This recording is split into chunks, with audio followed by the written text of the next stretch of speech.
Hi people, welcome back to my channel. I hope सब लोग बढ़िया होंगे। तो नेक्स्ट नेक्स्ट हमारा टॉपिक रहेगा attribution of causality. Class 12 chapter 6 attitude and social cognition से पार्ट नंबर 28 पेज नंबर 122। और इससे पहले हमने पढ़ा था इम्प्रेशन फॉर्मेशन, कुछ एस्पेक्ट्स जो इम्प्रेशन फॉर्मेशन में देखे जाते हैं। और जो प्रोसेस है इम्प्रेशन फॉर्मेशन को, उसमें 3 सब प्रोसेसेस रहते हैं, जो कि है सिलेक्शन, ऑर्गेनाइजेशन, इन्फ्रेंस।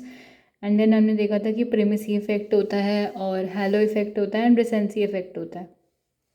ठीक है, नेक्स्ट हमारा आता है एट्रीब्यूशन ऑफ कॉजालिटी। और अगर जो इम्प्रेशन फॉर्मेशन में कोई भी डाउट हो तो आप लोग पूछ सकते हैं। एट्रीब्यूशन ऑफ कॉजालिटी में यही है कि जैसे जैसे हम इम्प्रेशन फॉर्म कर लेते हैं, इम्प्रेशन फॉर्म करने के बाद बेसिकली हम कॉजेज असाइन करते हैं पर्सन के बिहेवियर के पीछे। यानी कि हम ये ढूंढने लगते हैं कि रीज़न क्या होगा और व्हाट आर द रीजंस और probable causes behind this persons behaviour, जिसका हमने इम्प्रेशन फॉर्म किया होता है। हाँ, तो बेसिकली अपन लोग क्या करते हैं कि आफ्टर फॉर्मिंग एन इम्प्रेशन, हम process of assigning causes to a person's behaviour, we usually assign cause से हम कुछ कारण जोड़ देते हैं किसी पर्सन के बिहेवियर के पीछे जिसको हमने ऑब्जर्व किया हो या उसका इम्प्रेशन फॉर्मेशन किया हो। और इसी को ही हम एक सिस्टमैटिक प्रोसेस भी बोलते हैं। को सिस्टमैटिक प्रोसेस भी बोला जाता है क्योंकि काफ़ी रिसर्चेज हुई हैं एट्रीब्यूशन पे, और उन रिसर्चेज के बेसिस पर ही हम आगे देखेंगे कि जैसे इम्प्रेशन फॉर्मेशन के कुछ एस्पेक्ट्स थे, ऐसी एट्रीब्यूशन के भी कुछ एस्पेक्ट्स हैं जिनको देखा गया और ढूंढा गया। तो इसमें से पहला आ जाता है कि हम कॉज किसी भी पर्सन के बिहेवियर के पीछे ऐसे असाइन करते हैं कि या तो वो इंटरनल होगा कॉज या वो एक्सटर्नल होगा। इंटरनल यानी कि वो पर्सन के अंदर है और पर्सन की खुद के अंदर की कुछ क्वालिटीज़, कुछ पर्सनालिटी ट्रेट्स ऐसे हैं जिसकी वजह से वो ऐसा बिहेव कर रहा है या उसका ऐसा इंप्रेशन फॉर्म हुआ है। एंड एक्सटर्नल यानी कि वो उस पर्सन के बाहर है, उसके इन्वायरमेंट की वजह से या उसके आसपास के लोगों की वजह से मे भी वो ऐसे बिहेव कर रहा हो। ठीक है, फॉर एग्जाम्पल अगर मैंने देखा कि पर्सन ए पर्सन बी को हिट कर रहा है या मार रहा है, नुकसान पहुंचा रहा है, जो भी है, एंड ऑब्जर्वर्स यही बोलेंगे कि हिटिंग बिहेवियर को ऐसे ही एक्सप्लेन कर सकते हैं ऑब्जर्वर। दो पॉसिबिलिटी है कि ए ने बी को हिट किया या मारा क्योंकि ए बहुत हॉट टेम्पर्ड पर्सन है और उसको बहुत जल्दी गुस्सा आ जाता है, जो कि उसका इंटरनल पर्सनैलिटी रिलेटेड ट्रेट है। उसका पर्सनैलिटी ट्रेट ही ऐसा है कि हाँ, उसे जल्दी गुस्सा आ जाता है और उसकी पहचान ही ऐसे होती है ये पर्सन की कि he got angry very easily और बहुत फ्रीक्वेंटली छोटी छोटी चीज़ों पर। तो ये कॉज हो सकता है जो कि है इंटरनल, उसकी खुद की पर्सनैलिटी ऐसी है। दूसरा हो सकता है प्रोबेबल कॉज कि ए ने बी को मारा क्योंकि बी ने गंदे तरीके से बिहेव किया या बी थोड़ा नेस्टी वे में बिहेव कर रहा था, तो ए उस केस में कुछ नहीं कर सकता था, कोई भी होता तो बी को मारता ही उस केस में। ठीक है, तो वो चीज़ है जो कि एक एक्सटर्नल कॉज है और सिचुएशनल कॉज है। ठीक है, और ये सिचुएशनल कॉज बदला जा सकता था अगर बी की जगह कोई और पर्सन हो, मे बी वो नेस्टी तरीके में बिहेव ना करे तो ए मारेगा भी नहीं, राइट। बट जो इंटरनल कॉज होते हैं स्पेशली हमारी पर्सनैलिटी के ट्रेट्स, वो मोस्टली सेम रहते हैं, जो कि क्या था कि ए बहुत हॉट टेम्पर्ड पर्सन है। तो हम ऐसे कॉज असाइन कर सकते हैं। पहला तरीका कि या तो इंटरनल होगा कॉज या एक्सटर्नल होगा, उस पर्सन का खुद से वो अंदर से ही ऐसा है तो इसलिए वो ऐसे बिहेव कर रहा है, या उसके बाहर की सिचुएशंस ऐसी हो गई हैं तो ही और she is behaving like that. जो हमने सिचुएशनिज्म में भी देखा था कि एक्सटर्नल एनवायरनमेंट अफेक्ट करती है द वे वी बिहेव और way we act in our environment. ठीक है, दूसरे पे आ जाते हैं हम। जब लोग एट्रीब्यूशंस करते हैं सक्सेस या फेलियर को लेकर, तो कॉजेज वो क्लासीफाई करते हैं इंटरनल और एक्सटर्नल फैक्टर्स के बेसिस पे भी, प्लस स्टेबल और अनस्टेबल फैक्टर्स के बेसिस पर भी। देन एक नाम आ जाता है इंपॉर्टेंट, बर्नेड वेनर, वीनर या वाइनर जैसे भी इसको बोलेंगे, अगर मैं गलत प्रोनाउंस कर रही हूँ तो करेक्ट कर देना। ठीक है, तो बर्नेड का ऐसे नेम आता है एक, यहाँ पे इनका रोल है क्यों, क्योंकि इन्होंने सक्सेस और फेलियर में हम कैसे एट्रीब्यूशन असाइन करते हैं, कैसे कॉजेज देते हैं बिहेवियर के पीछे, वो बताया था। उन्होंने सजेस्ट किया था क्लासिफिकेशन, जो कि नीचे फिगर 6.4 में भी दे रखा है, कि स्टेबल फैक्टर्स वो होते हैं,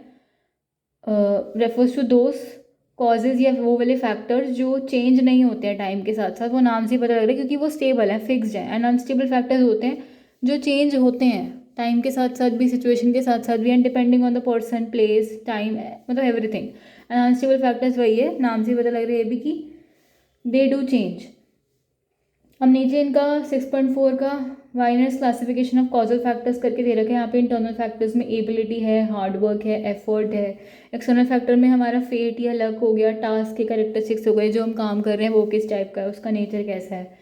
स्टेबल फैक्टर जिन्होंने बोला है कि एबिलिटी और फेट हो जाएगा, और unstable factors effort, hard work and हमारे टास्क के करेक्टरिस्टिक्स हो जाएंगे, जिन्हें हम चेंज नहीं कर सकते, जो हमारे कंट्रोल में नहीं है,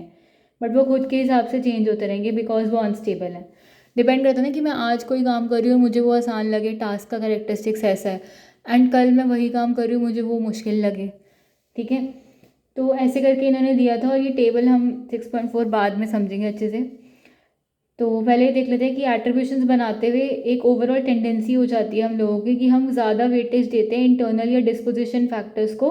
जो पर्सन के अंदर खुद से पहले से ही प्रेजेंट है, या उसकी पर्सनालिटी फैक्टर्स को, एज़ कम्पेयर टू एक्सटर्नल या सिचुएशन फैक्टर्स जो उसके आसपास हैं, जो सिचुएशन अफेक्ट कर रहे हैं हम उस पर कम ध्यान देते हैं। वो पर्सन खुद अंदर से कैसा है उसके इंटरनल फैक्टर्स पे हम ज़्यादा ध्यान देते हैं एट्रीब्यूशंस करते हुए, और इसी को बोलते हैं फंडामेंटल एट्रीब्यूशन एरर, क्योंकि जो भी कोई कॉजेज साइन कर रहा है किसी के बिहेवियर के पीछे वो मोस्टली ये चीज़ करता है, उसके अंदर ये टेंडेंसी आ जाती है।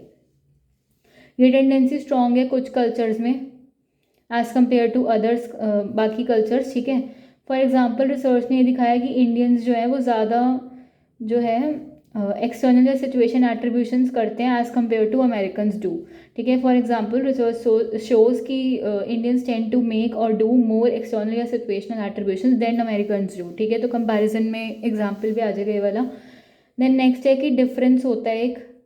जो हम इस चीज़ में बहुत डिफरेंस और फ़र्क होता है, और हम देख भी सकते हैं कि जब हम किसी के सक्सेस के लिए एट्रीब्यूशन कर रहे हैं और किसी के फेलियर के लिए हम उसके बिहेवियर के पीछे रीजंस या कॉजेज असाइन कर रहे हैं, वहाँ पे हम एट्रीब्यूशन कर रहे हैं, तो इसमें भी बहुत डिफरेंस होता है। इन जनरल पीपल जो है वो एट्रीब्यूट करते हैं सक्सेस को इंटरनल फैक्टर्स के साथ, कि हाँ वो उनकी खुद की एबिलिटी है या उनका हार्डवर्क है, इस वजह से उनको लाइफ में सक्सेस मिली है। और वो एट्रीब्यूट करते हैं फेलियर को एक्सटर्नल फैक्टर्स के साथ, कि हाँ इसकी किस्मत में नहीं होगा तभी इसको ये चीज़ नहीं मिली, या इसका टाइम बुरा चल रहा होगा, या उसके घर पे किसी की डेथ हो गई, या लाइक उसका ध्यान नहीं था पढ़ाई में, ये ध्यान नहीं था तो हमारा इंटरनल में आ जाएगा, या फिर उसको माहौल नहीं मिलता था पढ़ने का, इतनी अपॉर्चुनिटी और रिसोर्सेज नहीं मिलते थे, बैड लक था, और टास्क ही इतना डिफिकल्ट इतना मुश्किल था कि उसने बहुत मेहनत की बट वो अचीव नहीं कर पाया। ठीक है, तो वो चीज़, तो बेसिकली यहाँ पर एक डिफरेंस आ जाता है, एक फ़र्क आ जाता है एट्रीब्यूशन जब हम सक्सेस के लिए कर रहे हैं किसी का, और जब हम एट्रीब्यूशन कर रहे हैं फेलियर के लिए। इन जनरल लोग सक्सेस को एट्रीब्यूट करते हैं इंटरनल फैक्टर्स के साथ, जो कि उनकी खुद का हार्ड वर्क, एबिलिटी, एफर्ट्स हो जाते हैं, एंड एट्रीब्यूट करते हैं फेलियर को वो एक्सटर्नल फैक्टर्स के साथ, जो कि bad luck, fate, difficulty of the task and so on हो जाता है। ठीक है, आगे है एक डिफरेंस यहाँ पे भी देखा गया है कि जो बंदा कुछ एट्रीब्यूशन कर रहा है अपने खुद के पॉजिटिव या नेगेटिव एक्सपीरियंसेस को लेकर, जिसे हम एक्टर रोल का नाम देते हैं, एंड दूसरा जो वो एट्रीब्यूशन कर रहा है दूसरे पर्सन के पॉजिटिव या नेगेटिव एक्सपीरियंसेस को लेकर, जिसे वो हम ऑब्जर्वर रोल बोलते हैं, और इसी को हम एक्टर ऑब्जर्वर इफेक्ट भी बोलते हैं। फॉर एग्जाम्पल, अगर तुम्हें अच्छे मार्क्स मिलते हैं टेस्ट में, तो तुम ये बोलते हो कि हाँ मैंने बहुत मेहनत की है, मैंने मतलब मैं रात को नहीं सोया, या मैं रात को नहीं सोया, मैंने बहुत पढ़ाई की है। ठीक है, और मैंने अपना शेड्यूल पूरा चेंज कर दिया था, मैंने बस पढ़ाई पे ध्यान दिया, बहुत कंसंट्रेट किया, और मैंने लाइक एग्ज़ाम के लिए स्पेशली सारा अपना टाइम, रिसोर्स, एनर्जी सबको डिवोट किया पेपर के लिए पढ़ने के लिए और उस सब्जेक्ट को, तभी मेरे अच्छे मार्क्स आए। तो it's my hard work, efforts and all. ठीक है, मेरी एबिलिटी है, वो एक्टर रोल है, जो कि इंटरनल एट्रीब्यूशन है, क्योंकि पॉजिटिव एक्सपीरियंस हुआ है लाइफ में, अच्छे मार्क्स आए हैं। एंड अगर तुम्हें बैड मार्क्स मिलते हैं या अच्छा स्कोर नहीं मिल रहा और जितने एक्सपेक्टेड था उतने मार्क्स नहीं आए हैं, तो बेसिकली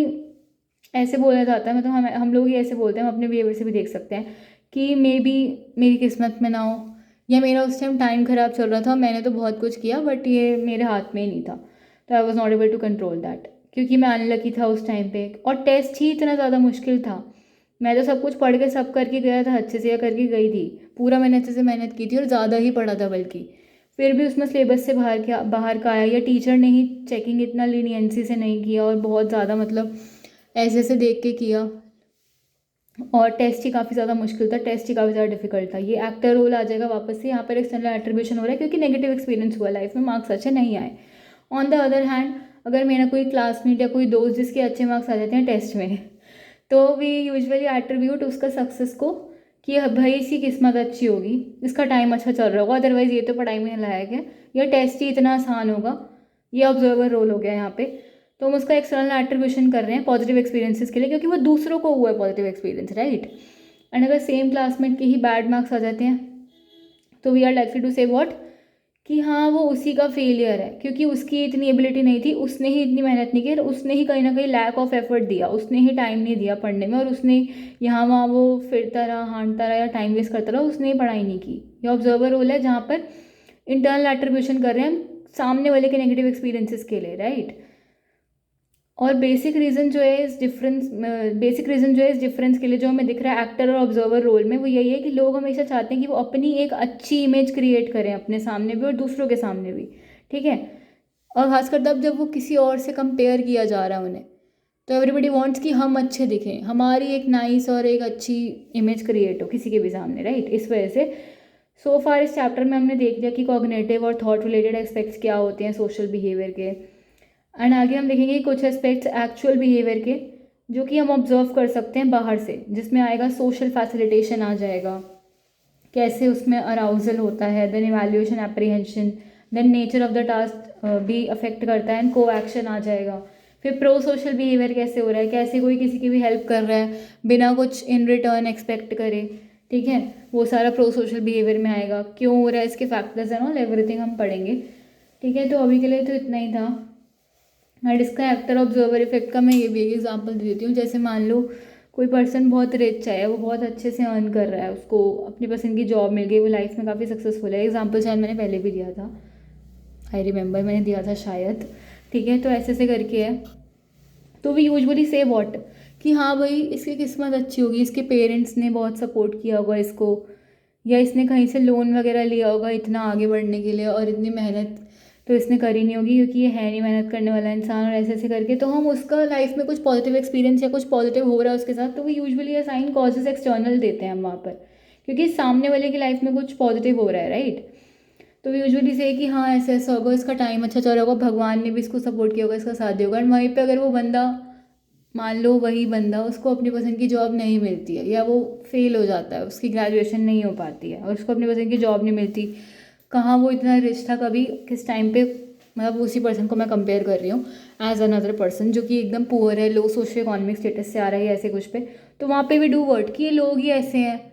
ये क्या कहते हैं, मांग के खाते हैं, ये अपना नहीं कमाते, इनको मेहनत नहीं करनी होती है, इनको मेहनत करने में कोई इंटरेस्ट नहीं है,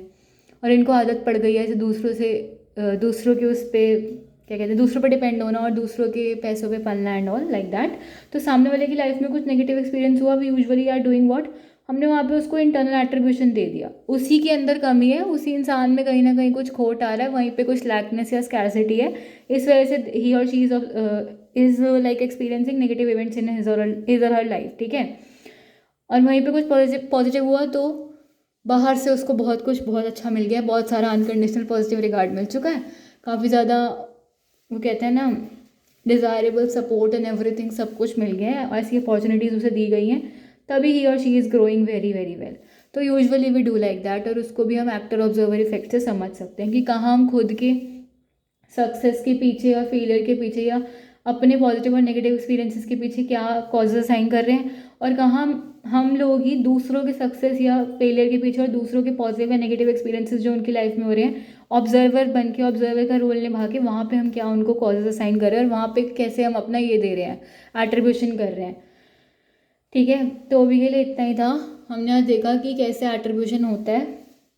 कैसे हम किसी के बिहेवियर के पीछे कॉजेज असाइन करते हैं या रीजंस देखते हैं बिहाइंड एनीवन्स बिहेवियर, या जिसका हमने इंप्रेशन फॉर्म किया होता है उसके बारे में। तो कॉजेज हम इंटरनल या एक्सटर्नल दे सकते हैं, कॉजेज स्टेबल या अनस्टेबल हो सकते हैं अगर सक्सेस और फेलियर के टर्म्स में है। यहाँ पे बर्नर्ड वेनर का नीचे जो है फिगर 6.4, उसके थ्रू भी हम समझ सकते हैं। एक फंडामेंटल एट्रीब्यूशन एरर भी होता है कि हमारी खुद की टेंडेंसी होती है कि हम ज़्यादा वेटेज इंटरनल या डिस्पोजिशनल फैक्टर्स को देते हैं एज़ कम्पेयर टू एक्सटर्नल या सिचुएशनल फैक्टर्स, ठीक है। एक डिफरेंस आ जाता है कि कैसे मैं सक्सेस को एट्रीब्यूट कर रही हूँ किस कॉजेज़ के साथ, और कैसे मैं फेलियर को एट्रीब्यूट कर रही हूँ किस कॉजेज़ के साथ। मैंने एग्जाम्पल भी है कि लोग इंटरनल फैक्टर्स को एट्रीब्यूट करते हैं सक्सेस के साथ कि एबिलिटी है, हार्ड वर्क है इसलिए, और फेलियर को एट्रीब्यूट करते हैं एक्सटर्नल फैक्टर्स के साथ कि बैड लक था, डिफ़िकल्टी थी टास्क की, और बहुत मुश्किल काम था, उसके बस का नहीं था, ऐसे ऐसे करके। एंड एक डिस्टिंक्शन यहाँ पे भी आता है कि कैसे एट्रीब्यूशन कोई पर्सन कर रहा है अपने पॉजिटिव या नेगेटिव एक्सपीरियंसेस के साथ जो उसकी लाइफ में हो रहे हैं, कैसे एट्रीब्यूशन वही पर्सन कर रहा है दूसरे पर्सन के